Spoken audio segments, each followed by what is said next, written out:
Muito bem, doutora Clarice. Então vamos procurar entender como você indica a reposição hormonal, já que nós temos todas essas variantes. Sempre digo, e até quando eu dou aula, eu dei aula, eu sempre digo, a reposição hormonal não é fórmula de bolo, né?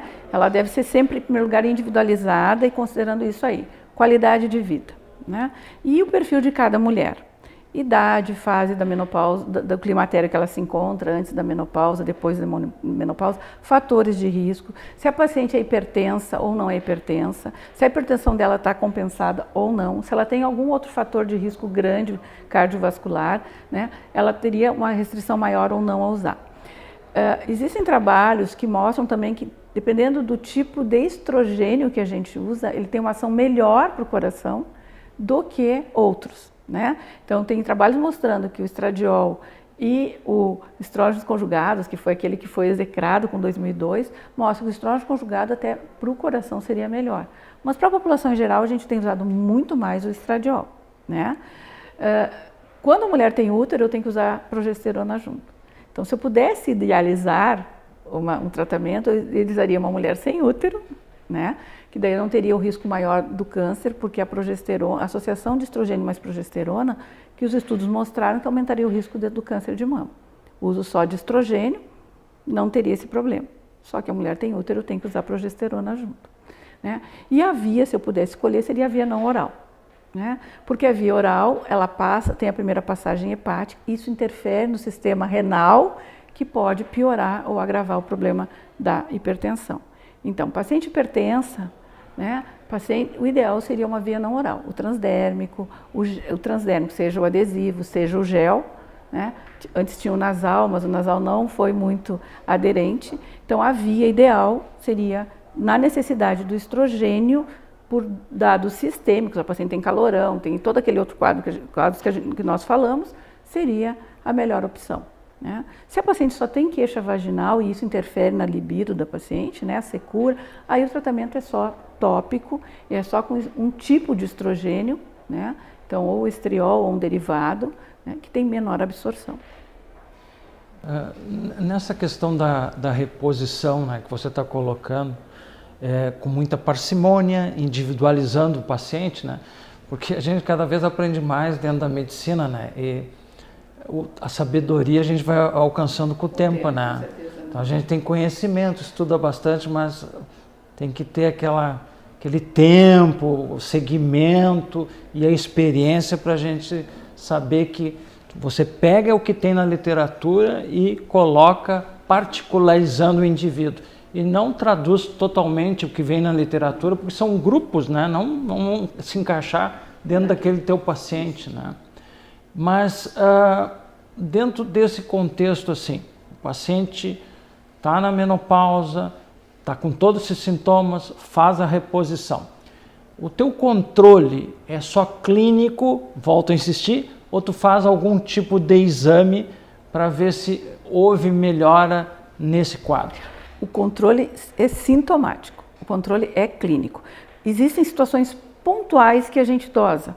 Né? Uma das situações que tu falaste é a anticoncepção. Quando é que eu posso parar? A paciente chega aos 50 anos, então aí é um momento que eu tenho que, para mim tirar a pílula e ter certeza que ela não vai engravidar, eu posso, aí nesse momento eu posso dedosar o FSH.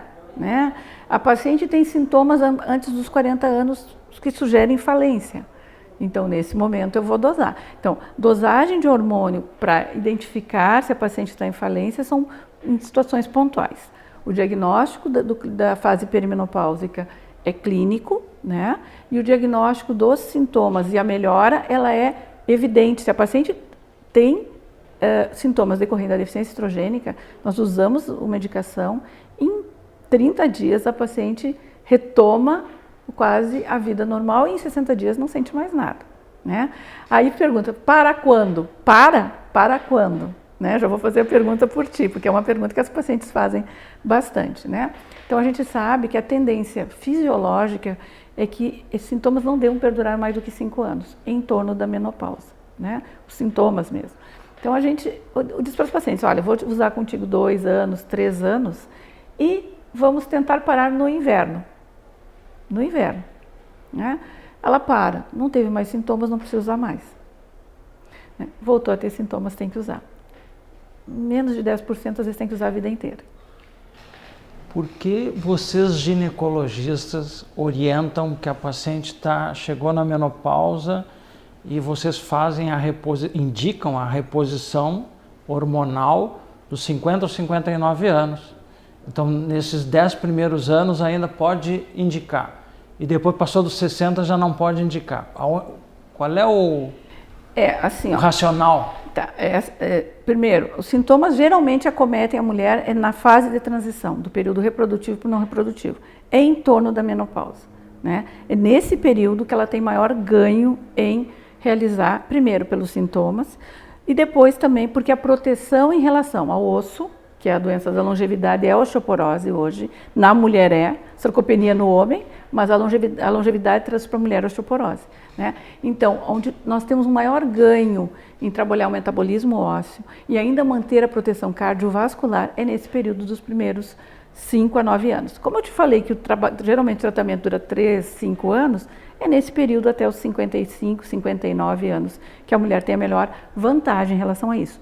Só que se ela continuar com sintomas, ela vai continuar usando a terapia hormonal. Se isso interferir muito na qualidade de vida dela, é isso que ela vai ter que continuar usando ou continua usando, à luz da verdade que a gente tem hoje e da evidência do consultório também. Tá bom. Doutora Clarice, nós estamos chegando ao final do nosso programa e o teu colega e meu colega, Dr. Renor, esteve aqui a semana passada e diz assim, mas esse programa é muito curto, é porque ele tem um programa de 1 hora, né? Mas isso é para o Dr. Renor, não é para nós, né? Então, nós estamos encerrando. Eu deixaria as considerações finais, o que você aconselharia os telespectadores, as telespectadoras? Olha, Arnoldo, eu acho assim que as mulheres têm que se cuidar cada vez mais. Esse cuidado não tem que começar na menopausa, na fase do climatério, ela tem que começar bastante tempo antes, já orientar os filhos, né? Além de tudo aquilo que a gente tem que falar e que é o maior desafio. Não adianta dizer que é o banal, não é o banal, é o mais importante, né? A alimentação adequada, atividade física, evitar hábitos desregrados como o cigarro, a bebida. Então, isso tem que começar muito antes. Né? A fase do climatério, a fase da perimenopausa, é uma fase fisiológica. É um período que a mulher sai do período reprodutivo, vai para o período não reprodutivo, que antes durava, quase não chegava. E da década de 60 para cá, esse período triplicou. O Brasil é o país, 2015, 2020, 2025, o Brasil vai ser a primeira potência no mundo em idosos, né? A gente quer viver bem e melhor. Então a gente tem que procurar viver bem e melhor, independente de precisar usar hormônio ou não.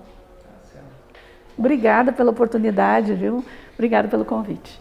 Bom, estamos chegando ao final de mais um programa, Conversando com o Cardiologista, hoje com a presença da doutora Clarice Motzi. Foi muito agradável sua presença aqui. Até o próximo programa com Conversando com o Cardiologista.